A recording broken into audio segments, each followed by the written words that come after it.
ಆತ್ಮೀಯ 10ನೇ ತರಗತಿ ವಿದ್ಯಾರ್ಥಿಗಳೇ, 2025-26ನೇ ಸಾಲಿನ SLC ಕಲಿಕಾ ಖಾತ್ರಿ ಪರೀಕ್ಷೆ ಡಿಸೆಂಬರ್ 2025. ಪ್ರಥಮ ಭಾಷೆ ಕನ್ನಡ, ವಿಷಯ ಸಂಕೇತ 01K, ಗರಿಷ್ಠ ಅಂಕಗಳು 75 ಅಂಕದ ಪ್ರಶ್ನೆ ಪತ್ರಿಕೆ. ಮುಖ್ಯ ಪ್ರಶ್ನೆ 1. ಕೆಳಗಿನ ಪ್ರಶ್ನೆಗಳಿಗೆ ಅಥವಾ ಅಪೂರ್ಣ ಹೇಳಿಕೆಗಳಿಗೆ 4 ಆಯ್ಕೆಗಳನ್ನು ನೀಡಲಾಗಿದೆ. ಅವುಗಳಲ್ಲಿ ಸೂಕ್ತವಾದ ಉತ್ತರಗಳನ್ನು ಆರಿಸಿ ಕ್ರಮಾಕ್ಷರದೊಂದಿಗೆ ಬರೆಯಿರಿ. 5 ಪ್ರಶ್ನೆ, 5 ಅಂಕಗಳು. ಪ್ರಶ್ನೆ 1. ಕನ್ನಡ ವರ್ಣಮಾಲೆಯಲ್ಲಿರುವ ಮಹಾಪ್ರಾಣ ಅಕ್ಷರಗಳ ಸಂಖ್ಯೆ. ಉತ್ತರ ಆಪ್ಷನ್ ಡಿ 10. ಪ್ರಶ್ನೆ 2. ಚತುರ್ಥಿ ವಿಭಕ್ತಿಯ ಕಾರಕಾರ್ಥ. ಉತ್ತರ ಆಪ್ಷನ್ ಎ ಸಂಪ್ರದಾನ. ಮುಂದಿನ ಪ್ರಶ್ನೆ. ಅನೇಕ ಉಪವಾಕ್ಯಗಳು ಒಂದು ಪ್ರಧಾನ ವಾಕ್ಯಕ್ಕೆ ಅಧೀನವಾಗಿದ್ದಾಗ ಉಪವಾಕ್ಯಗಳು ಮುಗಿದಾಗಲೆಲ್ಲ ಈ ಚಿಹ್ನೆಯನ್ನು ಬಳಸಲಾಗುವುದು. ಉತ್ತರ ಆಪ್ಷನ್ ಸಿ ಅರ್ಧವಿರಾಮ. 4. ಓದಲಿ ಪದವು ಈ ಕ್ರಿಯಾರೂಪಕ್ಕೆ ಸೇರಿದೆ. ಉತ್ತರ ಆಪ್ಷನ್ ಬಿ ವಿದ್ಯಾರ್ಥಕ. ಪ್ರಶ್ನೆ ಸಂಖ್ಯೆ 5. ಮುಕ್ಕನ್ನು ಪದವು ಈ ಸಮಾಸವಾಗಿದೆ. ಉತ್ತರ ಆಪ್ಷನ್ ಎ ದ್ವಿಗು ಸಮಾಸ. 3 + ಕಣ್ಣು ಮುಕ್ಕನ್ನು. ಮುಂದಿನ ಮುಖ್ಯ ಪ್ರಶ್ನೆ. ಕೆಳಗಿನವುಗಳಲ್ಲಿ ಮೊದಲೆರಡು ಪದಗಳಿಗಿರುವ ಸಂಬಂಧದಂತೆ ಮೂರನೇ ಪದಕ್ಕೆ ಸರಿಹೊಂದುವ ಸಂಬಂಧಿ ಪದವನ್ನು ಬರೆಯಿರಿ. 2 ಪ್ರಶ್ನೆ, 2 ಅಂಕಗಳು. ಏಕೆಂದರೆ ಇದು 75 ಅಂಕದ ಪ್ರಶ್ನೆ ಪತ್ರಿಕೆ ಇರುವುದರಿಂದ ಬಹು ಆಯ್ಕೆಗಳು 2 ಪ್ರಶ್ನೆಗಳು ಬರುತ್ತವೆ. ಹೊಳಹುಪ್ಪಡಿ ಇದು ಜೋಡನುಡಿಯಾದರೆ ತುತ್ತ ತುದಿ ಇದು ದ್ವಿರುಕ್ತಿ. ಮುಂದಿನ ಪ್ರಶ್ನೆ. ಮಹಾತ್ಮ ಸವರ್ಣ ದೀರ್ಘ ಸಂಧಿ, ಮಳೆಗಾಲ ಆದೇಶ ಸಂಧಿ. ಮಳೆ + ಕಾಲ ಮಳೆಗಾಲ ಆದೇಶ ಸಂಧಿ. ಮುಂದಿನ ಮುಖ್ಯ ಪ್ರಶ್ನೆ. ಒಂದೊಂದು ವಾಕ್ಯದಲ್ಲಿ ಉತ್ತರ ಬರೆಯಿರಿ. 5 ಪ್ರಶ್ನೆಗಳು, 5 ಅಂಕಗಳು. ಪ್ರಶ್ನೆ 8. ಭಾಷೆ ಯಾವುದಕ್ಕೆ ಸಾಧನವಾಗಿದೆ? ನಮ್ಮ ಸುತ್ತಮುತ್ತಲಿನವರೊಡನೆ ವ್ಯವಹರಿಸುವುದಕ್ಕೆ ಹಾಗೂ ವಿಚಾರ ವಿನಿಮಯ ಮಾಡುವುದಕ್ಕೆ ಭಾಷೆ ಒಂದು ಅಮೂಲ್ಯ ಸಾಧನವಾಗಿದೆ. ಹುಲಿಗೆ ಪರಮಾನಂದವಾಗಲು ಕಾರಣವೇನು? ಶಾನುಭೋಗರ ದುಂಡು ದುಂಡಾದ ಶರೀರವನ್ನು ನೋಡಿ ಹುಲಿಗೆ ಪರಮಾನಂದವಾಯಿತು. ಪ್ರಶ್ನೆ ಸಂಖ್ಯೆ 10. ಹಲಗಲಿಯ 4 ಪ್ರಮುಖರು ಯಾರು? ಪೂಜೇರಿ ಹನುಮ, ಬ್ಯಾಡರ ಬಾಲ, ಜಡಗ, ರಾಮ. ಈ 4 ಹಲಗಲಿಯ ಪ್ರಮುಖರು. ಪ್ರಶ್ನೆ 11. ಬ್ರಿಟಿಷ್ ಸರ್ಕಾರ ಭಾರತೀಯರ ಮೇಲೆ ಯಾವಾಗ ಶಸ್ತ್ರಾಸ್ತ್ರ ನಿಶಸ್ತ್ರೀಕರಣದ ಆದೇಶ ಹೊರಡಿಸಿತು? ಬ್ರಿಟಿಷ್ ಸರ್ಕಾರ ಭಾರತೀಯರ ಮೇಲೆ 1857ರ ಪ್ರಥಮ ಸ್ವಾತಂತ್ರ್ಯ ಸಂಗ್ರಾಮದ ನಂತರ ಶಸ್ತ್ರಾಸ್ತ್ರ ನಿಶಸ್ತ್ರೀಕರಣದ ಆದೇಶವನ್ನು ಹೊರಡಿಸಿತು. ಮುಂದಿನ ಪ್ರಶ್ನೆ. ಪುಟ್ಟಪೋರಿ ಅಮ್ಮ ಎಲ್ಲಿ ಮಲಗಿದ್ದಾಳೆ? ಪುಟ್ಟಪೋರಿಯ ಅಮ್ಮ ಗುಡಿಸಲಿನಲ್ಲಿ ಮಲಗಿದ್ದಾಳೆ. ಮುಂದಿನ ಮುಖ್ಯ ಪ್ರಶ್ನೆ. 3 ಅಥವಾ 4 ವಾಕ್ಯಗಳಲ್ಲಿ ಉತ್ತರ ಬರೆಯಿರಿ. 6 ಪ್ರಶ್ನೆಗಳು, 12 ಅಂಕಗಳು. ಪ್ರಶ್ನೆ ಸಂಖ್ಯೆ 13. ಆಂಗ್ಲ ಭಾಷೆ ವಿಶ್ವವ್ಯಾಪಿಯಾಗಲು ಕಾರಣವೇನು? ದೇಶ ವಿದೇಶಗಳ ಭಾಷೆ, ಸಾಹಿತ್ಯ, ಸಂಸ್ಕೃತಿಯನ್ನು ಆಂಗ್ಲ ಪಂಡಿತರು ಮುಕ್ತ ಮನಸ್ಸಿನಿಂದ ಅಭ್ಯಸಿಸಿದರು. ತನ್ಮೂಲಕ ತಮ್ಮ ಭಾಷೆ ಹಾಗೂ ಸಾಹಿತ್ಯವನ್ನು ಹಿಗ್ಗಿಸಿದರು, ಅರಳಿಸಿದರು. ಎಲ್ಲಕ್ಕೂ ಮೇಲಾಗಿ ಮಹಾ ಮೇಧಾವಿಗಳು ತಮ್ಮ ಆಸೆ, ಆಕಾಂಕ್ಷೆ, ವಿಚಾರ ಮುಂತಾದವನ್ನು ಆ ಭಾಷೆಯ ಮುಖಾಂತರವೇ ಹೇಳಬೇಕೆಂಬ ಉಜ್ವಲ ಅಭಿಮಾನವುಳ್ಳವರಾಗಿದ್ದರು. ಆಂಗ್ಲ ವಿಜ್ಞಾನಿಗಳು, ರಾಜಕಾರಣಿಗಳು, ಅರ್ಥಶಾಸ್ತ್ರಜ್ಞರು ಹೀಗೆ ಎಲ್ಲರೂ ತಮ್ಮ ಭಾಷೆಯನ್ನೇ ಬಳಸಿದರ ಪರಿಣಾಮವಾಗಿ ಆಂಗ್ಲ ಭಾಷೆ ಬೆಳೆದು ವಿಶ್ವವ್ಯಾಪಿಯಾಗಿತ್ತು. ಮುಂದಿನ ಪ್ರಶ್ನೆ. ನೆಹರು ಅವರು ಸರ್ ಎಂ ವಿಶ್ವೇಶ್ವರಯ್ಯ ಅವರ ಬಗ್ಗೆ ಹೇಳಿದ ಮಾತುಗಳು ಯಾವುವು? ದುರದೃಷ್ಟವಶಾತ್ ಭಾರತೀಯರಾದ ನಾವು ಹೆಚ್ಚು ಮಾತನಾಡುವವರು, ನುಡಿದಂತೆ ನಡೆಯಲಾರದವರೆಂಬ ದೂಷಣೆಗೆ ಒಳಗಾಗಿದ್ದೇವೆ. ತಾವು ಈ ಮಾತಿಗೆ ಬಹುದೊಡ್ಡ ರೀತಿಯಲ್ಲಿ ಹೊರತಾಗಿದ್ದೀರಿ. ತಾವು ಕಡಿಮೆ ಮಾತನಾಡಿದ್ದೀರಿ, ಹೆಚ್ಚು ಕೆಲಸ ಮಾಡಿದ್ದೀರಿ. ಅದನ್ನು ನಾವು ತಮ್ಮಿಂದ ಕಲಿಯೋಣ ಎಂದು ಹೇಳಿದ್ದಾರೆ. ಮುಂದಿನ ಪ್ರಶ್ನೆ. ಹಕ್ಕಿಯ ಹಾರಾಟವನ್ನು ಆಕಾಶಕ್ಕೆ ಹೇಗೆ ಹೋಲಿಸಲಾಗಿದೆ? ಕಾಲವೆಂಬ ಹಕ್ಕಿಯು ಆಕಾಶ, ಮೋಡ, ಭೂಮಂಡಲಗಳ ಎಲ್ಲ ಬಣ್ಣಗಳನ್ನು ಸಮನಾಗಿ ಆವರಿಸಿಕೊಂಡಿದೆ. ಆಕಾಶದಲ್ಲಿರುವ ಮುಗಿಲಿಗೆ ರೆಕ್ಕೆಗಳು ಒಡೆದವೋ ಎಂಬಂತೆ ಆಕಾಶದಲ್ಲಿ ಮಿನುಗುತ್ತಿರುವ ಚಿಕ್ಕೆಗಳ ನಕ್ಷತ್ರಗಳ ಮಾಲೆಯನ್ನು ಕೊರಳಿಗೆ ಸಿಕ್ಕಿಸಿಕೊಂಡು ಹಗಲು ರಾತ್ರಿ ಬೆಳಗುತ್ತಿರುವ ಸೂರ್ಯ ಹಾಗೂ ಚಂದ್ರನನ್ನು ಕಣ್ಣುಗಳನ್ನಾಗಿ ಮಾಡಿಕೊಂಡು ಅನಂತದೆಡೆಗೆ ಹಾರಿ ಹೋಗುತ್ತಿದೆ ಎಂದು ಹಕ್ಕಿಯ ಹಾರಾಟವನ್ನು ಆಕಾಶಕ್ಕೆ ಹೋಲಿಸಿದ್ದಾರೆ. ದಂಡು ಹಲಗಲಿಯ ಮೇಲೆ ದಾಳಿ ನಡೆಸಿದ ರೀತಿಯನ್ನು ಬರೆಯಿರಿ. ನಿಶಸ್ತ್ರೀಕರಣದ ಆದೇಶವನ್ನು ವಿರೋಧಿಸಿ ಬ್ರಿಟಿಷ್ ಸರ್ಕಾರದ ವಿರುದ್ಧ ದಂಗೆ ಎದ್ದ ಹಲಗಲಿಯ ಬೇಡರನ್ನು ಬಗ್ಗುಬಡಿಯಲು ಬ್ರಿಟಿಷರ ದಂಡು ಬಂದಿತು. ಬ್ರಿಟಿಷರ ದಂಡಿನ ಸಿಪಾಯಿಗಳು ಹಲಗಲಿಯ ಬೇಡರ ಬೆನ್ನು ಹತ್ತಿ ಕೊಂದರು. ಎದುರಿಗೆ ಸಿಕ್ಕವನ್ನೆಲ್ಲ ಕರುಣೆ ಇಲ್ಲದೆ ಗುಂಡು ಹೊಡೆದು ಸಾಯಿಸಿದರು. ಬ್ರಿಟಿಷ್ ಸಿಪಾಯಿಗಳ ಗುಂಡಿಗೆ ಹೆದರಿ ಹಲಗಲಿಯ ಬೇಡರು ಗುಡ್ಡದ ಕಡೆಗೆ ತಲೆಮರೆಸಿಕೊಂಡರು. ಹಲಗಲಿಯಲ್ಲಿ ಇದ್ದ ವಸ್ತುಗಳನ್ನು ಲೂಟಿ ಮಾಡಿ ಬೆಂಕಿ ಹಾಕಿ ಸುಟ್ಟು ಗುರುತು ಉಳಿಯದಂತೆ ಬೂದಿ ಮಾಡಿದರು. ಅಂದವಾದ ಬರವಣಿಗೆಯ ಬಗ್ಗೆ ಗಾಂಧೀಜಿಯವರ ಅಭಿಪ್ರಾಯವೇನು? ಅಂದವಾದ ಅಕ್ಷರ, ಒಳ್ಳೆಯ ಬರವಣಿಗೆ ಶಿಕ್ಷಣದ ಅವಶ್ಯಕ ಅಂಶವಲ್ಲವೆಂಬ ಭಾವನೆ ಗಾಂಧೀಜಿಯವರು ಇಂಗ್ಲೆಂಡಿಗೆ ಹೋಗುವವರೆಗೆ ಅವರಲ್ಲಿ ಇತ್ತು.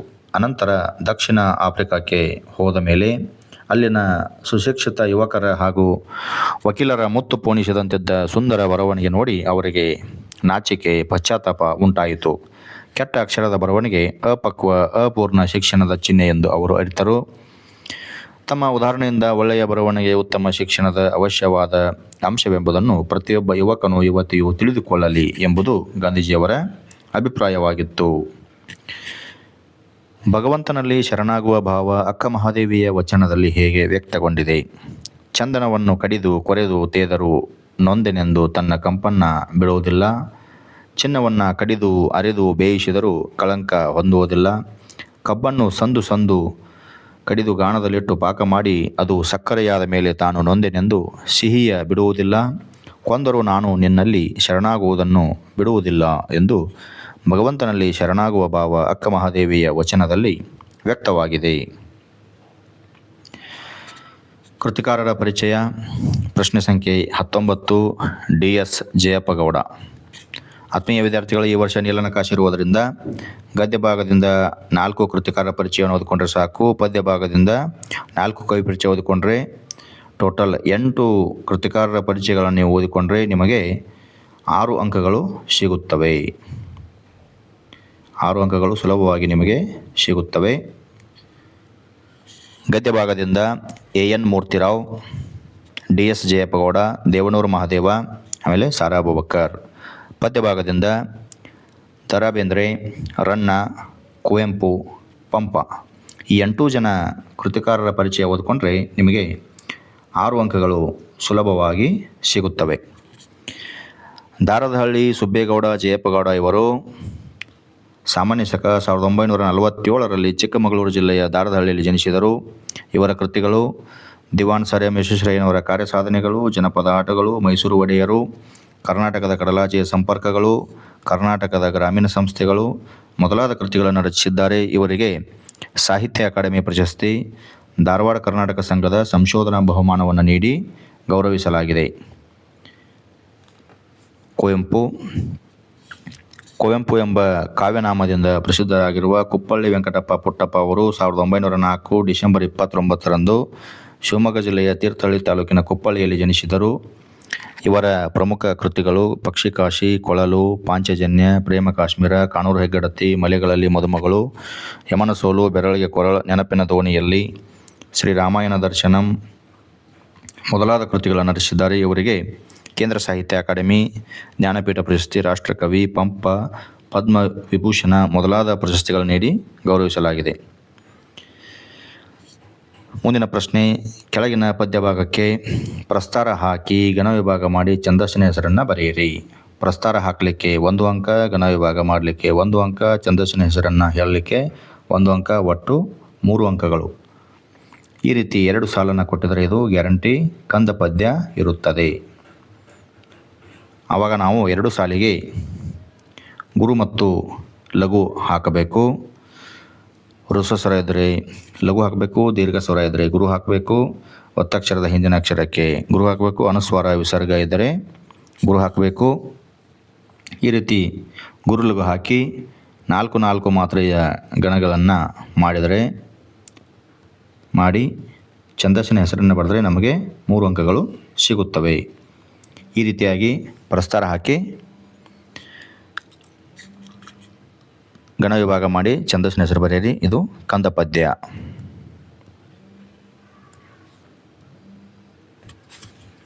ಮುಂದಿನ ಪ್ರಶ್ನೆ ಅಲಂಕಾರದ ಪ್ರಶ್ನೆ. ಅಲಂಕಾರವನ್ನು ಹೆಸರಿಸಿ, ಲಕ್ಷಣ ಬರೆದು ಸಮನ್ವಯಗೊಳಿಸಿ. ಅಲಂಕಾರದ ಹೆಸರನ್ನು ಬರೆದರೆ 1 ಅಂಕ, ಲಕ್ಷಣ ಬರೆದರೆ 1 ಅಂಕ, ಸಮನ್ವಯೀಕರಿಸುವುದಕ್ಕೆ 1 ಅಂಕ, ಒಟ್ಟು 3 ಅಂಕಗಳು. ಅಲಂಕಾರದ ಹೆಸರು ಉಪಮಾಲಂಕಾರ. ಅಲಂಕಾರ: ಭೀಮ ದುರ್ಯೋಧನರು ಮದಗಜಗಳಂತೆ ಹೋರಾಡಿದರು. ಅಲಂಕಾರದ ಹೆಸರು ಉಪಮಾಲಂಕಾರ. ಲಕ್ಷಣ: ಉಪಮೇಯ ಹಾಗೂ ಉಪಮಾನಗಳನ್ನು ಪರಸ್ಪರ ಹೋಲಿಸಿ ವರ್ಣಿಸಿದರೆ ಅದೇ ಉಪಮಾಲಂಕಾರ. ಉಪಮೇಯ: ಭೀಮ ದುರ್ಯೋಧನರು. ಉಪಮಾನ: ಮದಗಜಗಳು. ಉಪಮಾವಾಚಕ: ಅಂತೆ, ಸಮಾನ ಧರ್ಮ, ಹೋರಾಡಿದರು. ಸಮನ್ವಯ: ಉಪಮೇಯವಾದ ಭೀಮ ದುರ್ಯೋಧನರನ್ನು ಉಪಮಾನವಾದ ಮದಗಜಗಳಿಗೆ ಉಪಮಾವಾಚಕವಾದ ಅಂತೆ ಎಂಬ ಪದವನ್ನು ಬಳಸಿ ಹೋಲಿಸಿ ವರ್ಣಿಸಲಾಗಿದೆ. ಆದ್ದರಿಂದ ಇದು ಉಪಮಾಲಂಕಾರವಾಗಿದೆ. ಮುಂದಿನ ಪ್ರಶ್ನೆ. ಕೆಳಗಿನ ಗಾದೆಗಳಲ್ಲಿ ಯಾವುದಾದರೂ ಒಂದನ್ನು ಗಾದೆಯ ಮಹತ್ವದೊಂದಿಗೆ ವಿಸ್ತರಿಸಿ ಬರೆಯಿರಿ. ಇದಕ್ಕೆ ಗಾದೆಯ ಮಹತ್ವಕ್ಕೆ 1 ಅಂಕ, ಗಾದೆ ವಿಸ್ತರಣೆಗೆ 2 ಅಂಕ, ಒಟ್ಟು 3 ಅಂಕಗಳು. ಸತ್ಯಕ್ಕೆ ಸಾವಿಲ್ಲ, ಸುಳ್ಳಿಗೆ ಸುಖವಿಲ್ಲ, ಮನಸ್ಸಿದ್ದರೆ ಮಾರ್ಗ. ಸತ್ಯಕ್ಕೆ ಸಾವಿಲ್ಲ, ಸುಳ್ಳಿಗೆ ಸುಖವಿಲ್ಲ. ಗಾದೆಯ ಮಹತ್ವ: ಗಾದೆಗಳು ಹಿರಿಯರ ಅನುಭವದ ನುಡಿಮುತ್ತುಗಳು. ವೇದ ಸುಳ್ಳಾದರೂ ಗಾದೆ ಸುಳ್ಳಾಗುವುದಿಲ್ಲ. ಆಕಾರದಲ್ಲಿ ವಾಮನನಾದರೂ ಅರ್ಥದಲ್ಲಿ ತ್ರಿವಿಕ್ರಮನಂತೆ. ಅಂತಹ ಹೆಸರಾಂತ ಗಾದೆಗಳಲ್ಲಿ ಸತ್ಯಕ್ಕೆ ಸಾವಿಲ್ಲ, ಸುಳ್ಳಿಗೆ ಸುಖವಿಲ್ಲ ಎಂಬುದು ಒಂದಾಗಿದೆ.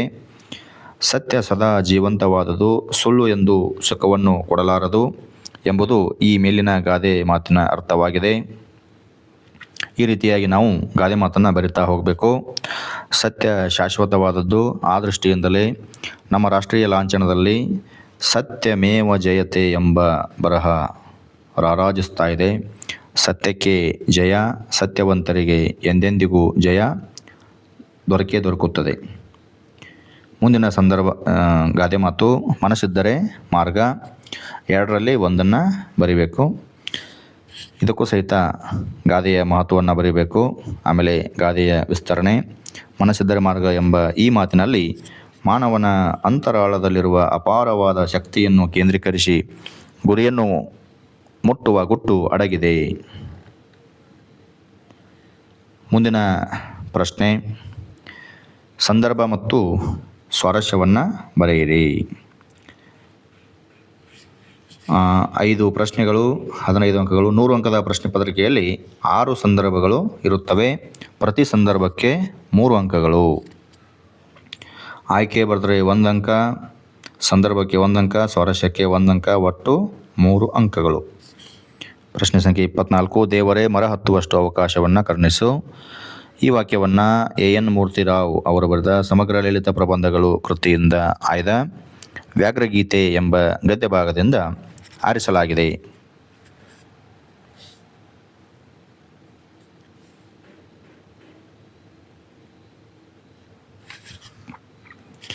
ಸಂದರ್ಭ: ಶಾನುಭೋಗರು ಕಿರ್ದಿ ಪುಸ್ತಕವನ್ನು ಹುಲಿಯ ಮುಖಕ್ಕೆ ಎಸೆದಾಗ ಅದರ ಮುಖಕ್ಕೆ ಬಡಿದು, ಆದರೆ ಹುಲಿಗೆ ಪೆಟ್ಟೇನೂ ಆಗಲಿಲ್ಲ. ಸ್ವಾರಸ್ಯ: ಶಾನುಭೋಗರು ಹುಲಿಯಿಂದ ತಪ್ಪಿಸಿಕೊಳ್ಳಲು ತನ್ನೆಲ್ಲ ಪ್ರಯತ್ನಗಳನ್ನು ಮಾಡಿಯಾದರೂ ಹುಲಿಯಿಂದ ತಪ್ಪಿಸಿಕೊಳ್ಳಲು ಅವಕಾಶ ಮಾಡಿಕೊಡು ಎಂದು ದೇವರನ್ನು ಪ್ರಾರ್ಥಿಸುವುದು ಇಲ್ಲಿನ ಸ್ವಾರಸ್ಯವಾಗಿದೆ. ಮುಂದಿನ ಸಂದರ್ಭದ ಪ್ರಶ್ನೆ. ಹಾಗಾದರೆ ಎಲ್ಲರಿಗೂ ಮನೆ ಆಗುವವರೆಗೂ ನನಗೆ ಮನೆ ಬೇಡ. ಈ ವಾಕ್ಯವನ್ನು ದೇವನೂರು ಮಹಾದೇವ ಅವರು ಬರೆದಿರುವ ಎದೆಗೆ ಬಿದ್ದ ಅಕ್ಷರ ಎಂಬ ಕೃತಿಯಿಂದ ಆಯ್ದ ಎದೆಗೆ ಬಿದ್ದ ಅಕ್ಷರ ಎಂಬ ಗದ್ಯ ಪಾಠದಿಂದ ಆರಿಸಲಾಗಿದೆ. ಸಂದರ್ಭ: ಕವಿ ಸಿದ್ಧಲಿಂಗಯ್ಯನವರು ಹೇಳಿದ ಮನೆ ಮಂಚಮ್ಮನ ಕಥೆಯಲ್ಲಿ ಗ್ರಾಮದೇವತೆ ಮಂಚಮ್ಮನಿಗೆ ಗುಡಿ ಕಟ್ಟಲು ಗ್ರಾಮದ ಜನರೆಲ್ಲ ಕೂಡಿ ಪ್ರಾರಂಭಿಸುತ್ತಾರೆ. ಹೀಗೆ ಚಾವಣಿ ಮಟ್ಟಕ್ಕೆ ಆ ಗುಡಿ ಬಂದಾಗ ಒಬ್ಬನ ಮೈ ಮೇಲೆ ಗ್ರಾಮದೇವತೆ ಮಂಚಮ್ಮ ಆವಾಹಿಸಿಕೊಂಡು ಬಂದು ಜನರೊಡನೆ ಮಾತನಾಡುವ ಸಂದರ್ಭದಲ್ಲಿ ಈ ಮಾತನ್ನು ಗ್ರಾಮದೇವತೆ ಮಂಚಮ್ಮ ಜನರಿಗೆ ಹೇಳುತ್ತಾಳೆ. ಸ್ವಾರಸ್ಯ: ತನ್ನ ಭಕ್ತರಿಗೆ ಮನೆ ಇಲ್ಲದ ಮೇಲೆ ತನಗೂ ಮನೆ ಬೇಡ ಎಂಬ ಮಂಚಮ್ಮ ದೇವತೆಯ ಮಾತು ಕಾರುಣ್ಯ ಮತ್ತು ಸಮಾನತೆಯ ದ್ಯೋತಕವಾಗಿರುವುದು ಈ ಮಾತಿನಲ್ಲಿ ಸ್ವಾರಸ್ಯಮಯವಾಗಿದೆ. ಪ್ರಶ್ನೆ ಸಂಖ್ಯೆ 26. ಇಷ್ಟು ವರ್ಷಗಳಿಂದಲೂ ಹಂಬಲಿಸಿ ಹುಟ್ಟಿದ ಮಗು ಕೊನೆಗೂ ದಕ್ಕಲಿಲ್ಲವಲ್ಲ. ಈ ವಾಕ್ಯವನ್ನು ಸಾರಾ ಅಬೂಬಕರ್ ಅವರು ಬರೆದಿರುವ ಚಪ್ಪಲಿಗಳು ಎಂಬ ಕಥಾ ಸಂಕಲನದಿಂದ ಆಯ್ದ ಯುದ್ಧ ಎಂಬ ಗದ್ಯ ಭಾಗದಿಂದ ಆರಿಸಲಾಗಿದೆ. ಸಂದರ್ಭ ಮತ್ತು ಸ್ವಾರಸ್ಯ. ಮುಂದಿನ ಪ್ರಶ್ನೆ. ಮಂಗಳ ಲೋಕದ ಅಂಗಳಕ್ಕೇರಿ. ಆಯ್ಕೆ: ಈ ಸಾಲನ್ನು ದ ರಾ ಬೇಂದ್ರೆ ವಿರಚಿತ ಗರಿ ಎಂಬ ಕವನ ಸಂಕಲನದಿಂದ ಆಯ್ದ ಹಕ್ಕಿ ಹಾರುತ್ತಿದೆ ನೋಡಿದಿರಾ ಎಂಬ ಪದ್ಯ ಭಾಗದಿಂದ ಆರಿಸಿಕೊಳ್ಳಲಾಗಿದೆ. ಸಂದರ್ಭ ಮತ್ತು ಸ್ವಾರಸ್ಯ. ಮುಂದಿನ ಪ್ರಶ್ನೆ: ಮೇನಾಯ್ತು ಕೌರವಂಗೆ ಅವನೀತಳಂ. ಈ ಆಯ್ಕೆ: ಈ ಸಾಲನ್ನು ರನ್ನನು ಬರೆದಿರುವ ಸಾಹಸ ಭೀಮ ವಿಜಯಂ ಕೃತಿಯಿಂದ ಆಯ್ದ ಚಲಮನೆ ಮೆರೆವೆಂ ಕೃತಿಯಿಂದ ಆರಿಸಿಕೊಳ್ಳಲಾಗಿದೆ. ಸಂದರ್ಭ ನಂತರ ಸ್ವಾರಸ್ಯ. ಮುಂದಿನ ಮುಖ್ಯ ಪ್ರಶ್ನೆ: ಕೆಳಗಿನ ಪದ್ಯ ಭಾಗವನ್ನು ಪೂರ್ಣಗೊಳಿಸಿ. ಕಲುಷಿತವಾದಿ ನದಿ ಜಲಗಳಿಗೆ ಮುಂಗಾರಿನ ಮಳೆಯಾಗೋಣ, ಬರಡಾಗಿರುವಿ ಕಾಡು ಮೇಡುಗಳ ವಸಂತವಾಗುತ್ತ ಮುಟ್ಟೋಣ. ಅಥವಾ ಮತಗಳೆಲ್ಲವೂ ಪಥಗಳು ಎನ್ನುವ. ಮುಂದಿನ ಪ್ರಶ್ನೆ: ಕೆಳಗಿನ ಪ್ರಶ್ನೆಗಳಿಗೆ 8 ಅಥವಾ 10 ವಾಕ್ಯಗಳಲ್ಲಿ ಉತ್ತರ ಬರೆಯಿರಿ. ಆತ್ಮೀಯ ವಿದ್ಯಾರ್ಥಿಗಳೇ, ಈ ವರ್ಷ ನೀಲನಕಾಶೆ ಇರುವುದರಿಂದ ಗದ್ಯ ಭಾಗದಿಂದ ಶಬರಿ ಪಾಠದಿಂದ ಮಾತ್ರ 8-10 ವಾಕ್ಯದ ಪ್ರಶ್ನೆಯನ್ನು ಕೇಳಲಾಗುತ್ತೆ. ಹಾಗಾಗಿ ನಾವು ಶಬರಿ ಪಾಠದಿಂದ ಬೇರೆ ಏನನ್ನೂ ಓದುವ ಅವಶ್ಯಕತೆ ಇಲ್ಲ. ಕೇವಲ 8-10 ವಾಕ್ಯದ ಪ್ರಶ್ನೆಗಳನ್ನು ಓದಿಕೊಂಡ್ರೆ ಸಾಕು. ನೀವು ಸುಲಭವಾಗಿ 4 ಅಂಕಗಳನ್ನು ಗಳಿಸಬಹುದು. ಪ್ರಶ್ನೆ ಸಂಖ್ಯೆ 30: ಶಬರಿಯ ಸಡಗರ ಸಂತೋಷ ಮೇಳದವರ ಹಾಡಿನಲ್ಲಿ ಹೇಗೆ ವರ್ಣಿತವಾಗಿದೆ? ಅಥವಾ ಶ್ರೀರಾಮನ ಆಗಮನದಿಂದ ಶಬರಿಯ ಚಿಂತೆ ತೀರಿ ಹೋದ ಸಂದರ್ಭವನ್ನು ವಿವರಿಸಿ. ಈ ರೀತಿಯಾಗಿ 8-10 ವಾಕ್ಯದ ಪ್ರಶ್ನೆಗೆ ಉತ್ತರವನ್ನು ಬರೀಬೇಕು. 2 ಕೊಟ್ಟಿರ್ತಾರೆ, 1 ಬರೀಬೇಕು. ಮುಂದಿನ ಪ್ರಶ್ನೆ: ಕರ್ಣನಿಗೆ ಶ್ರೀಕೃಷ್ಣನು ಒಡ್ಡಿದ ಆಮಿಷಗಳೇನು?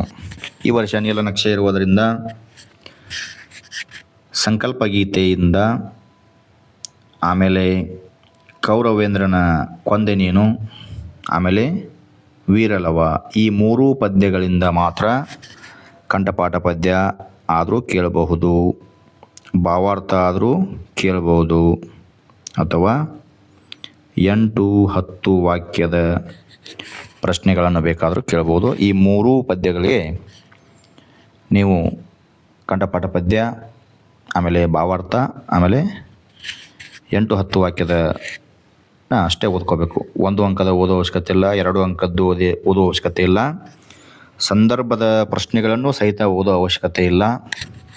ಕೇವಲ ಕೃತಿಕಾರರ ಪರಿಚಯವನ್ನು ಓದುವ ಅವಶ್ಯಕತೆ ಇಲ್ಲ.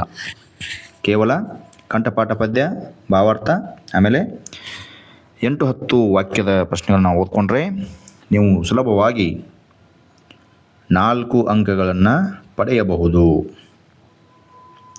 ಪಾಂಡವರು ಸೋದರರೆಂದು ತಿಳಿದಾಗ ಕರ್ಣನ ಮನಸ್ಥಿತಿಯನ್ನು ತಿಳಿಸಿ.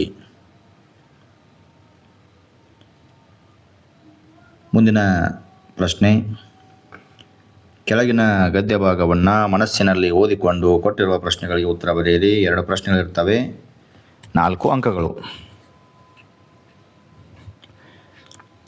ಅ ಮತ್ತು ಬ ಅಂತಕ್ಕಂತಹ 2 ಪ್ರಶ್ನೆಗಳಿಗೆ ಮೇಲಿನ ಗದ್ಯ ಭಾಗವನ್ನು ಓದಿಕೊಂಡು ಉತ್ತರ ಬರೆದ್ರೆ ಸಾಕು. ಇನ್ನು ಮುಂದಿನ ಮುಖ್ಯ ಪ್ರಶ್ನೆ: ಕೆಳಗಿನ ಯಾವುದಾದರೂ ಒಂದಕ್ಕೆ ಕೊಟ್ಟಿರುವ ಮಾಹಿತಿಯನ್ನು ಆಧರಿಸಿ ಪತ್ರವನ್ನು ಬರೆಯಿರಿ. 5 ಅಂಕಗಳು. ನಿಮ್ಮನ್ನು ಟಿ. ನರಸೀಪುರದ ವಿಶ್ವಮಾನವ ಬಡಾವಣೆಯ ವಿವೇಕ್ ಎಂದು ಭಾವಿಸಿಕೊಂಡು ನಿಮ್ಮ ಬಡಾವಣೆಗೆ ಸಾರ್ವಜನಿಕ ಗ್ರಂಥಾಲಯವನ್ನು ಮಂಜೂರು ಮಾಡುವಂತೆ ಕೋರಿ ಮೈಸೂರಿನ ಜಿಲ್ಲಾಧಿಕಾರಿಗಳಿಗೆ ಪತ್ರವನ್ನು ಬರೆಯಿರಿ. ಇದು ಮನವಿ ಪತ್ರ ಅಥವಾ ವ್ಯಾವಹಾರಿಕ ಪತ್ರ.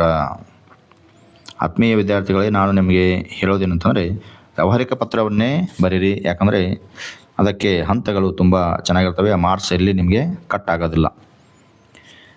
ಇವರಿಂದ ವಿವೇಕ್, ವಿಶ್ವಮಾನವ ಬಡಾವಣೆ, ಟಿ. ನರಸೀಪುರ ತಾಲೂಕು, ಮೈಸೂರು ಜಿಲ್ಲೆ. ಆಮೇಲೆ ಇವರಿಗೆ ಮಾನ್ಯ ಜಿಲ್ಲಾಧಿಕಾರಿಗಳ ಕಾರ್ಯಾಲಯ ಮೈಸೂರು, ಅದಾದ ನಂತರ ಮಾನ್ಯರೇ, ಆಮೇಲೆ ವಿಷಯ, ಈ ಕಡೆ ಬಲಭಾಗದಲ್ಲಿ ಸ್ಥಳ ಮತ್ತು ದಿನಾಂಕವನ್ನು ಬರಿಬೇಕು. ನಮ್ಮ ವಿಶ್ವಮಾನವ ಬಡಾವಣೆಗೆ ಸಾರ್ವಜನಿಕ ಗ್ರಂಥಾಲಯವನ್ನು ಮಂಜೂರು ಮಾಡುವಂತೆ ಕೋರಿ. ಆಮೇಲೆ ಪತ್ರದ ಒಡಲು ಮೇಲ್ಕಂಡ ವಿಷಯಕ್ಕೆ ಸಂಬಂಧಿಸಿದಂತೆ ಟಿ ನರಸೀಪುರದ ವಿಶ್ವಮಾನವ ಬಡಾವಣೆಯಲ್ಲಿ ಈ ರೀತಿಯಾಗಿ ಬರೀಬೇಕು. ಆಮೇಲೆ ಧನ್ಯವಾದಗಳು ಇಂತಿ ತಮ್ಮ ವಿಶ್ವಾಸಿ. ಆಮೇಲೆ ಈ ವರ್ಷ ಮಂಡಳಿಯ ಮಾದರಿ ಉತ್ತರ ಪತ್ರಿಕೆಯನ್ನು ನಾವು ಗಮನಿಸಿದಾಗ ಅಲ್ಲಿ ಹೊರ ವಿಳಾಸವನ್ನು ಬರೆಯಲಾಗಿದೆ. ಹಾಗಾಗಿ ಮಕ್ಕಳೇ, ನೀವು ವ್ಯಾವಹಾರಿಕ ಪತ್ರ ಬರಲಿ ಅಥವಾ ಖಾಸಗಿ ಪತ್ರನೇ ಬರಲಿ, ಹೊರ ವಿಳಾಸವನ್ನು ಬರೀಬೇಕು. ಹೊರ ವಿಳಾಸ ಅಂತ ಈ ಥರ ಬಾಕ್ಸ್ ಹಾಕಿಬಿಟ್ಟು ಇವರಿಂದ ಆಮೇಲೆ ಇವರಿಗೆ ಈ ರೀತಿ ಬರಿಬೇಕು. ಅಥವಾ ಇದು ಖಾಸಗಿ ಪತ್ರ. ನಿಮ್ಮನ್ನು ಮೈಸೂರಿನ ವಿಜಯನಗರದ ಸರ್ಕಾರಿ ಪ್ರೌಢಶಾಲೆಯ ವಿದ್ಯಾರ್ಥಿ ಜಯದೇವ ಎಂದು ಭಾವಿಸಿಕೊಂಡು ವಾರ್ಷಿಕ ಪರೀಕ್ಷೆಯ ಸಿದ್ಧತೆಯನ್ನು ಕುರಿತು ನಂಜನಗೂಡು ತಾಲೂಕಿನಲ್ಲಿರುವ ದೇವನೂರಿನಲ್ಲಿ ವಾಸವಾಗಿರುವ ನಾಗರಾಜಪ್ಪ ಎಂಬ ಹೆಸರಿನ ತಂದೆಗೆ ಪತ್ರವನ್ನು ಬರೆಯಿರಿ. ಖಾಸಗಿ ಪತ್ರ ಇರುವುದರಿಂದ ಕ್ಷೇಮ ಶ್ರೀ ಆಮೇಲೆ ಇವರಿಂದ ತಂದೆಗೆ ಬರೀಬೇಕಾದ್ರೆ ತೀರ್ಥರೂಪರವರಿಗೆ ನಿಮ್ಮ ಮಗನಾದ ಜಯದೇವನು ಮಾಡುವ ನಮಸ್ಕಾರಗಳು. ನಾನು ಇಲ್ಲಿ ಕ್ಷೇಮವಾಗಿದ್ದೇನೆ, ನೀವು ಅಲ್ಲಿ ಕ್ಷೇಮವಾಗಿರುವರೆಂದು ನಂಬಿರುತ್ತೇನೆ. ಆಮೇಲೆ ಪತ್ರದ ಒಡಲು ಆಮೇಲೆ ನಮಸ್ಕಾರಗಳು ಇಂತಿ ನಿಮ್ಮ ಪ್ರೀತಿಯ ಮಗ ಜಯದೇವ್. ಇದು 75 ಅಂಕದ ಪ್ರಶ್ನೆ ಪತ್ರಿಕೆ ಇರುವುದರಿಂದ ವಿದ್ಯಾರ್ಥಿಗಳೇ ಪ್ರಬಂಧವನ್ನು ಕೊಟ್ಟಿಲ್ಲ. ಇದೇ ರೀತಿ ಇನ್ನೂ ಹೆಚ್ಚಿನ ವಿಡಿಯೋಗಳಿಗಾಗಿ ನಮ್ಮ ಚಾನಲನ್ನು ಸಬ್ಸ್ಕ್ರೈಬ್ ಮಾಡಿ. ಈ ವಿಡಿಯೋವನ್ನು ನಿಮ್ಮ ಸ್ನೇಹಿತರಿಗೂ ಶೇರ್ ಮಾಡಿ ಎಂದು ಹೇಳ್ತಾ ಈ ವಿಡಿಯೋವನ್ನು ಮುಗಿಸ್ತಾ ಇದ್ದೀನಿ. ಧನ್ಯವಾದಗಳು.